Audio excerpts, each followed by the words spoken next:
Bonjour, bienvenue dans ce nouvel épisode de News en recherche en santé au travail pour cette semaine 47 et 48. On va parler aujourd'hui d'intervention sur l'organisation et les TMS à partir d'une revue systématique. Avant tout, je vais vous faire un petit retour par rapport à ce qui a été demandé la semaine dernière en essayant de vous donner la parole. Alors, je suis désolé, je vais le laisser ouvert puisque effectivement, pour l'instant, certains ont été très créatifs sur le plan du titre. Je pense que je vais attendre un tout petit peu, j'ai quelques pistes et que je préférerais, quitte à changer, le changer pour quelque chose qui soit un peu plus accrocheur et un peu plus sympathique.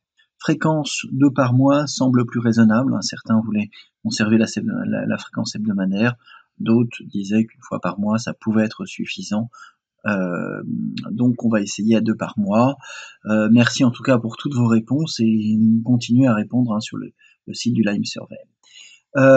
Cette semaine, la semaine dernière on avait peu d'articles, là on avait énormément d'articles, avec notamment un article très intéressant qui est une revue systématique publiée dans le Scandinavian Journal of Work Environmental Health, qui est un des meilleurs journaux, publié en langue anglaise dans le domaine de la santé au travail par une équipe canadienne, ou plutôt québécoise, qui s'est intéressée justement à y a-t-il des effets pertinents sur d'intervention avec des mesures type randomisées contrôlées sur la prise en charge en général des TMS.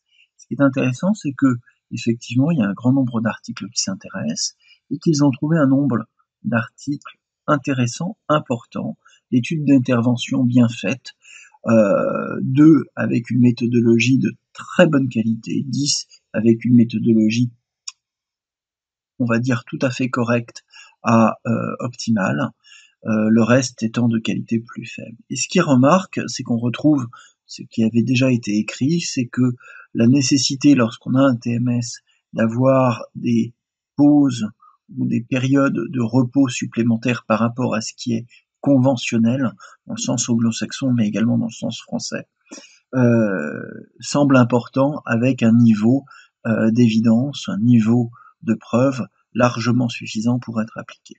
Alors, c'est sûr que dans les limites, on peut dire que cette revue systématique n'apporte que peu d'éléments par rapport à ce qui a déjà été publié sur le sujet. Néanmoins, elle insiste, comme elle a plus d'études par rapport aux dernières revues systématiques sur le sujet, augmente un petit peu le niveau de preuve et permettent d'insister sur l'importance de diminuer les cadences avec justement des périodes de repos ou des périodes de pause qui sont adaptées et qui ne sont pas une perte de temps comme c'est souvent vécu en entreprise.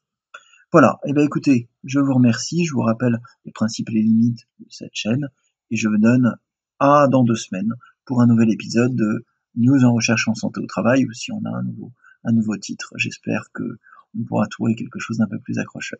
Bonne journée, au revoir.